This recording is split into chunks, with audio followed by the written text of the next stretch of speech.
Behold, a day of great amusement. So yesterday, I have stripped all of the hubs down, cleaned them, chased all the threads through. Nothing particularly exciting to do there. It's quite pleasant, but it's shit work, effectively. Just been checking everything over. I managed to identify which diff was which. Let me go over that in a second. Now, of the hubs, there were 4 rear bearings in each of the hubs. The front bearings, as you saw, they were in a bag full of rusty steel, so they've all been lobbed.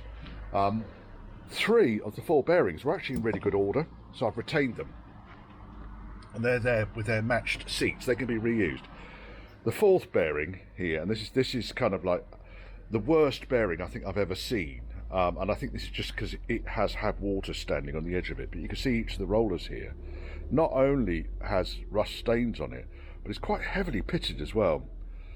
So although it's a Timken bearing, it is seriously compromised. I've not seen one this bad in a long time. Normally they survive quite nicely, and I just think this was because it sat in water for too long. So that was that one in the scrap bin. But other than that, I've managed to keep all of those. So let's go on to diff. Now, before we go on to diff, it's my new paperweight, by the way. It's a fucked CV joint spider. Before we go on to paint, these folders, they're dead useful. So basically, they're folders that have got the sheets already linked into them. So I'm not using a ring binder, and you pick them up for a couple of quid. From various suppliers. But what I tend to do is, because I haven't actually got ROMs printed, because I tend to put my greasy fingers all over them, and although I've got parts manuals up there, they're big. So for a particular project, what I'll do is I'll print off all of the various pages. There we are, rebuilding diffs, and the parts diagrams, so I've got it all in one location, and that'll save me a load of time. So that's my top tip for the day when you're doing a project like this, is just try and get it as convenient as you possibly can. Now, the second thing is, this is the list of parts that I think I need. Yeah, I've not put prices against that yet. I've just been through the parts manuals, located all the parts numbers. A lot of this stuff will come to me as a kit. So you'll get like a CV joint kit. You'll get a wheel bearing kit. Try and go for the best parts I possibly can. So when it comes to bearings, I try and use a quality bearing rather than a cheese bearing. But yeah, that's those bits. Now, let's get on to those diffs, because that's the bit you want to see. Right, so what the customer had helpfully done was when they disassembled, they kept the end caps on the relevant ends of the differential. So when you're looking at the differential innards, you've got the crown wheel goes in like that. So basically they kept the elements relevant to that, which is good. So then, by a little bit of fucking around, I was able to work out, well, that cap there is either going to go on this diff or that diff. This cap, believe it or not, will not fit that diff. It just doesn't line up on the inside, it doesn't allow me to rotate the cut or anything. And same with this one. So this cap would not fit onto that diff. So there is an element of them being linked up with each other. So you remember I stamped this diff A, so I stamped it just to the right of where the crown wheel goes through. And then I've stamped up the caps A, the end caps A, and then because we've got one side or the other, I've put a 1 on the crown wheel side and a 2 on the other side, on the cage side, if you get my drift. And I've done both of them. So now I need to change this bearing. Not only is it noisy, but the bearing seat was inside the diff housing when it was grip blasted, so its surface is like, well, it's as rough as a badger's arse, for want of a better word. So I need to pull this bearing off the pinion shaft. That goes on the end there, really to protect the thread. And then I use one of these kind of generic puller kind of systems. It's a bearing puller, specifically for this purpose. And the idea is I want to get the load underneath that lip there and pull the bearing that way. I've had to adjust this a little bit. You saw it in an earlier video where I ground these corners off here to give it a fighting chance, because the shape for some reason, I don't know why, it just didn't align itself properly to what I wanted to do with it. So I'm just going to wind these nuts on, make sure it's located correctly, because I don't want to damage the teeth on the pinion. Get that wound on there. It doesn't need to be horrifically tight as long as it's secure. And then that now is going to be pulling the bearing directly from the inner race that sits on the shaft. And then I position these two on here. See, they're already on the piss, which is not ideal, is it? Right, so let's loosen that off a little bit. Get it so that it is level. Put the top brace in.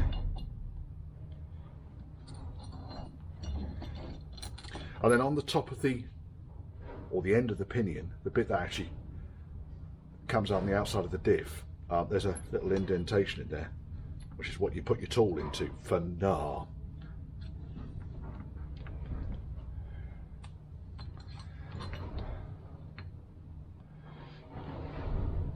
Right, so we'll position that over the top. Now I'm looking down the middle of the threaded hole here, and I can see right down and onto the top of the shaft. Now, this is the main part of the tool here. It has got a ball on the end of it here, but to be honest, it's fugs.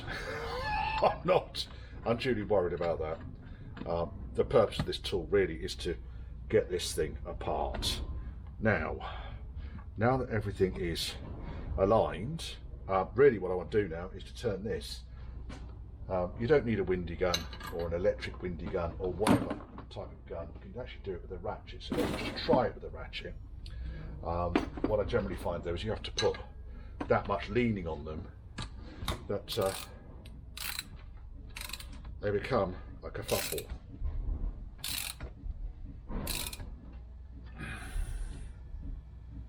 Right, it looks like what it's done is it's lifted up the outer race and it's getting ready to put the lower race up, the inner race up. So I'm going to go on this thing because it's just going to be so much bloody easier. Right, ready?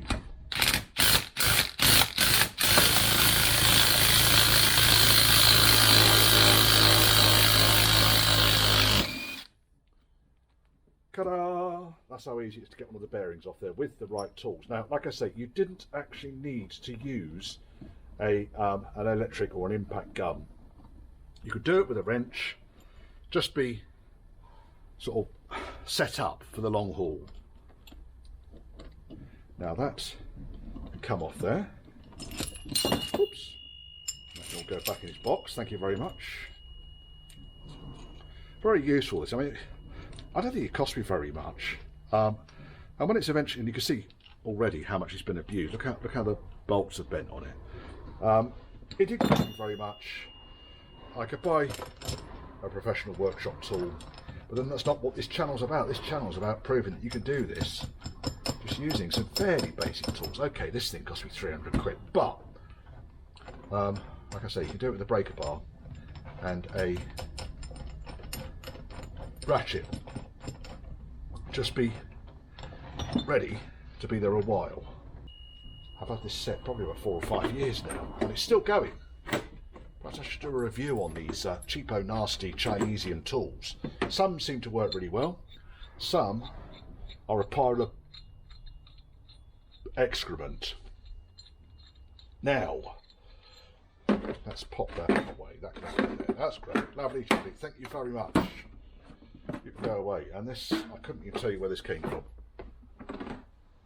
I've had it that long. Right, so now we've done that, the bearing comes off. There's the old bearing. It actually came off relatively intact, but it's noisy. It's not a good bearing.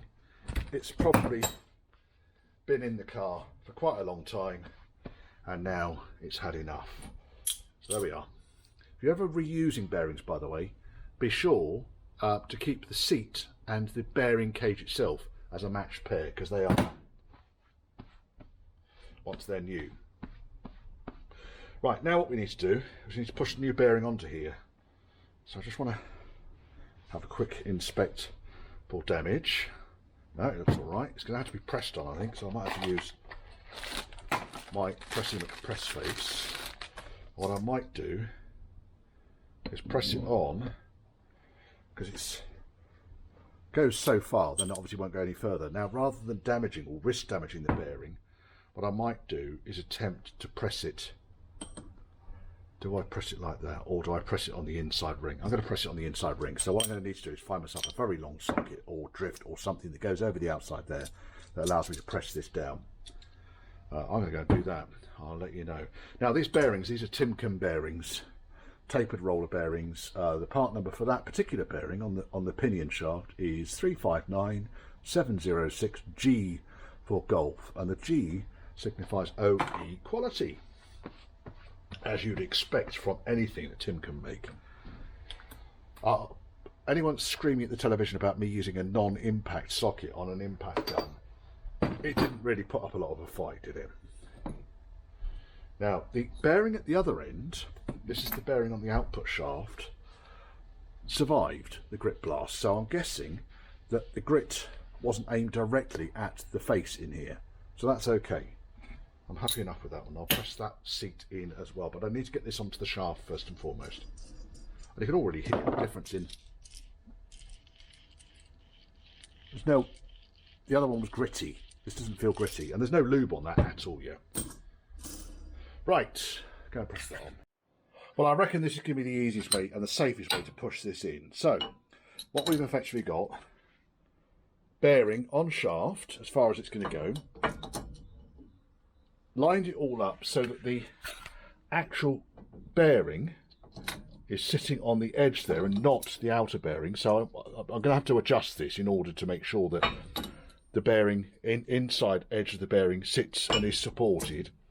Then put a packing piece on top to protect the edge of the pinion and push it down. I'm going to do that without videoing it because I need to concentrate on it. Right, all lined up. I know he's fallen off. All lined up, and now you see, now it's just pushing the bearing down and onto the pinion. Yes, we put it on the right way around. I was just thinking for a second, if I put it on the right way around. Yes, we've got to put it on the right way around because the taper needs to go towards the front of the diff. Make sure you put them in the right way round, folks.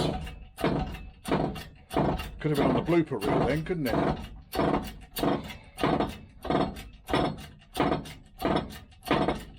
Now, once it has fully seated,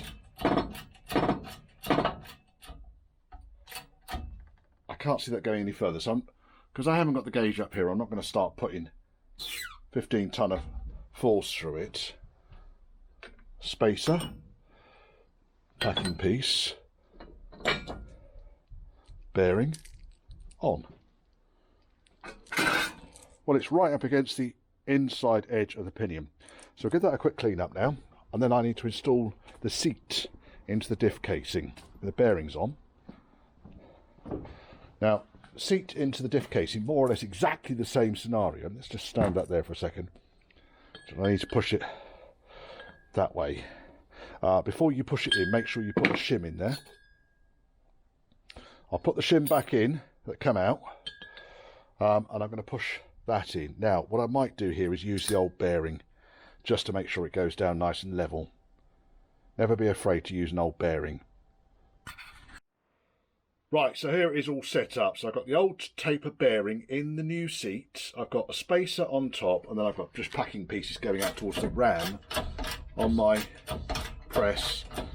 And once it's all centralised, which is do with a little, well, it did centralising with a little bit of a thump, but then it goes down and we're there. So we'll just let the pressure off, let the ram come up. I'm sure there's a fucking ram joke somewhere. Move this sideways, take that out, take that out. This piece, by the way, I made sure was the same diameter, or less diameter than the actual hole into which it was going. So there we are, the seat is in. I shall return to the bench. For those that were shouting at the telly, yeah, I've not put the outer bearing seat in yet, so that drops in there. Got myself a nice little spacer somewhere. Where have I done with my little spacer? That one? No, it wasn't that one. Oh, this is good, Richard. There it is. Nice little spacer that fits on top of the seat. I could use the bearing, but I want to reuse the bearing, and I haven't got another bearing that's the same size. So now it's just a case, really, of pushing this until it don't go any further.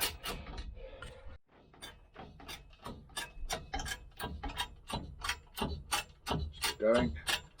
Still going. Still going.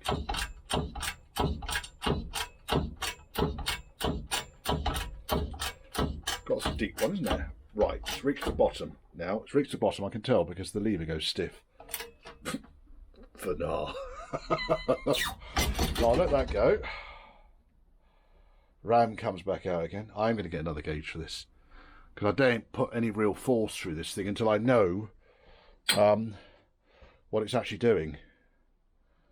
It wouldn't be a lot of fun to find myself venturing towards the 15-ton mark, although it says 20 ton up.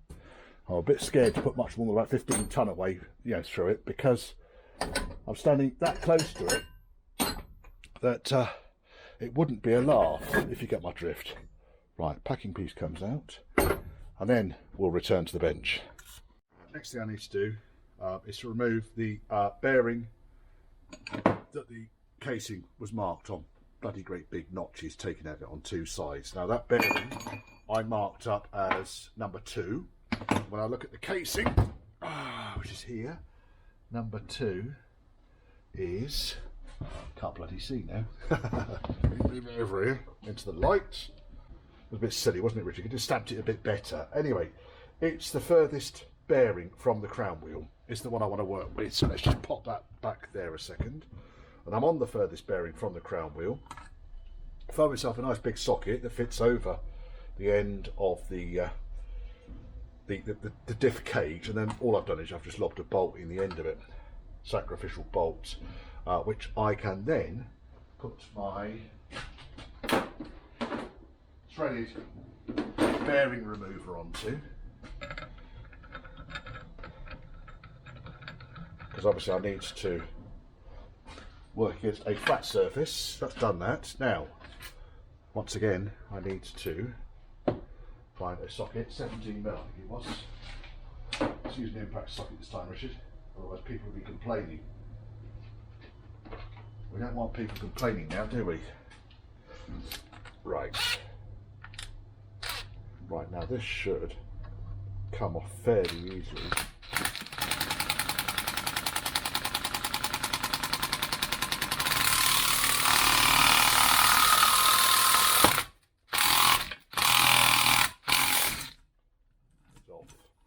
One bearing off, clean up the shaft.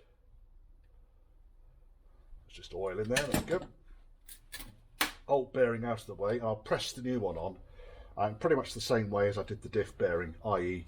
I used the old bearing, or the old cage, on the new bearing just to allow me to push it down. But that's the bearing which went with that knackered, was the cage. I was holding it just now, the one that had all the pitting on it, and the lumps taken out of it. But that's pretty much that. Press new bearing on. New bearing is part number RTC 2726G. Again, Timken. That's rubbish now. Mr. Timken, thank you very much. A very nice, beautiful looking roller bearing. Look at that. And that can go straight back on there. I'm going to press that on now, in fact. I'm just going to see if I've got a big enough socket to go over the outside. I don't think I have. Sorry about that, folks. Battery ran out. So there's the knackered seat. You can see it's just got big lumps taken out of it. That's the bearing that goes with it.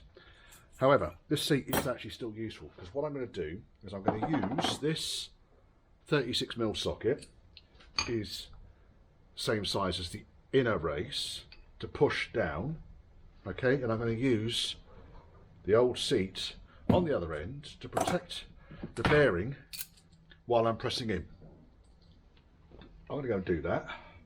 Come back. You don't need to see any more of me on the press because it just means I've got to slow down while I move the camera around.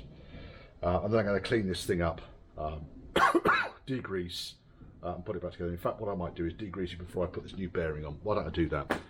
Because otherwise it's just another bearing I need to clean out. So that's... Having gone through all of the aggravation of cleaning this thing, putting new bearings on it, getting it all ready to install, I thought, I'll just double check the backlash between the sun and the planet gears down here while I was cleaning them all up. Now, basically what you do is you just hold one and rock the other. And I'll tell you one thing, if you look down here at the cross shaft, that is a monumental amount of play on that. This side is worse. Look. Have you ever seen a cross shaft do that? Well, you have now. To get this out, I'm going to need to take the crown wheel off.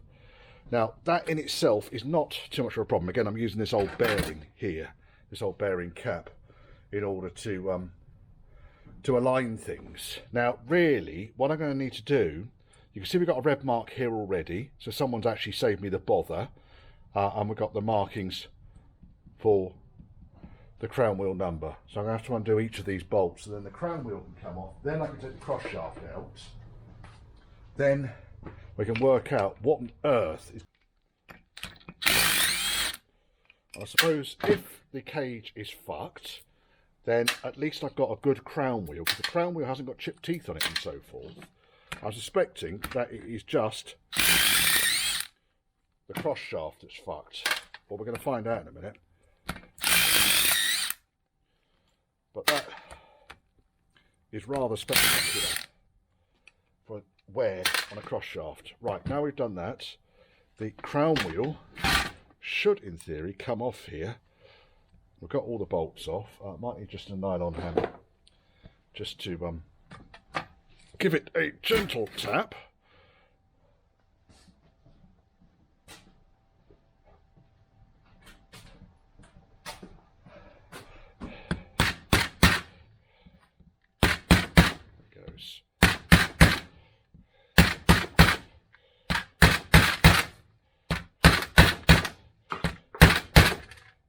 Stuff falling off my bench over there.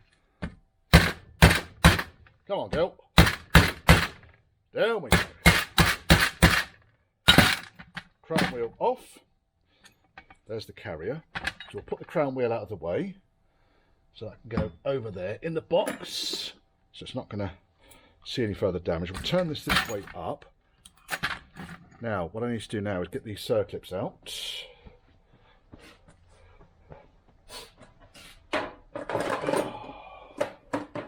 Never fucking easy, is it? Nothing's ever easy. And I just stopped to have a cup of tea, and I thought, I'll just double check that. Bastard. Oh, dear. Right. Right, and then we'll drop the cross shaft down. Now the cross shaft should come right out now and leave the gears in place. Now if there's no excessive wear on the cross shaft, and there is, there's monumental wear on the cross shaft.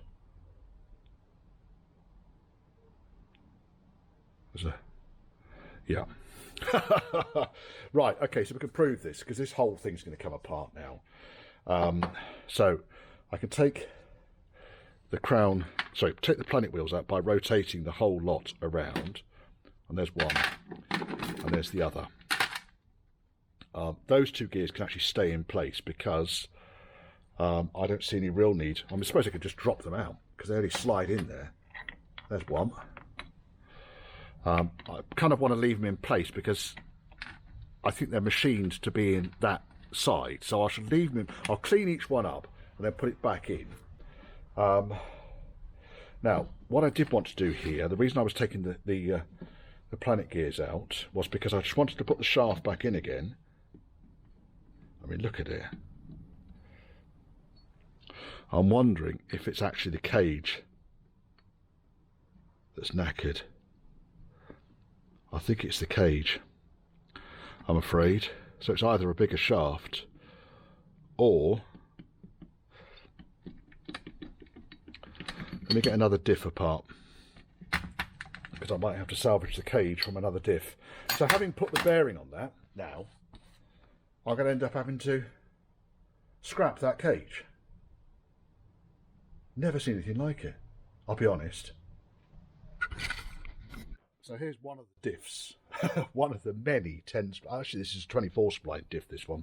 24 spline diff, and I've got, while there's end float in the Sun and Planet gears, there needs to be, there's no play whatsoever in the cross shaft. I'm not going to bother doing anything more with that one, because that's my spare 24 spline diff, which is going to go down there, needs stripping and cleaning, but that's it. And then I've got this, I just found this under the bench. So this is a cage off for another diff. I don't know what I've used it on.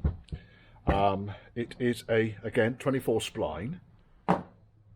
There's the cross shaft out of it. Cross shaft goes through, and while there is a modicum of play in there, there's not a lot. So we'll try the cross shaft out of my customer's diff in there. Bit more play in it, not a lot though. So then we'll go back to the customer's diff, put that cage there, because I think that cage is fucked, but I don't know why. Then we put the new cross shaft in.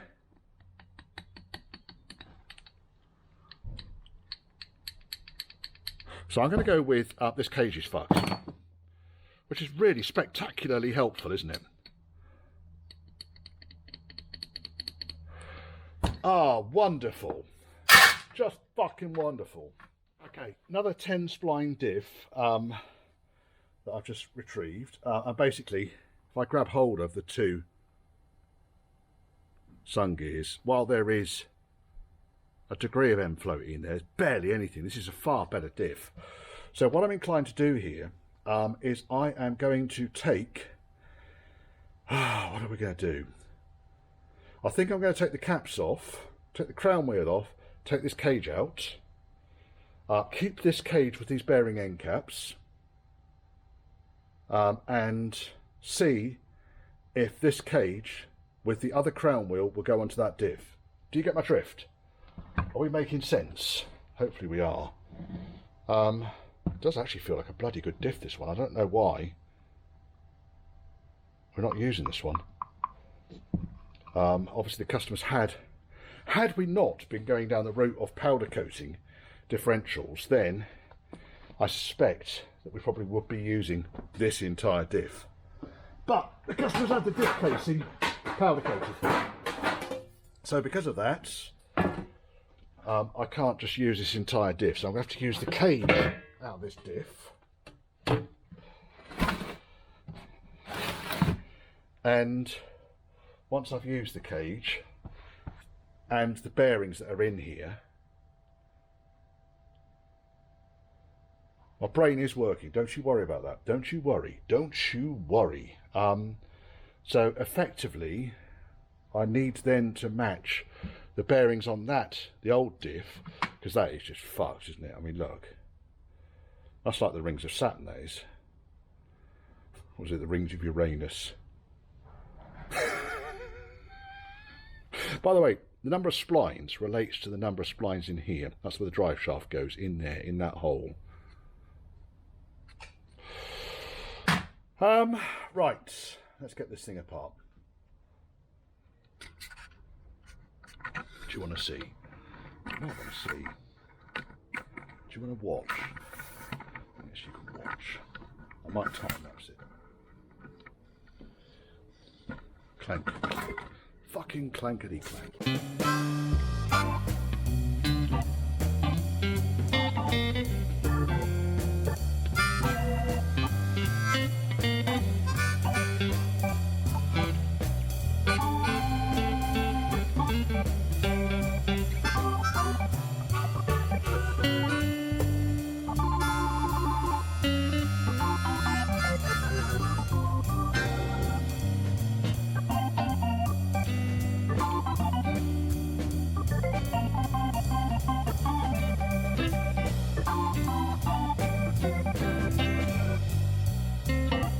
it.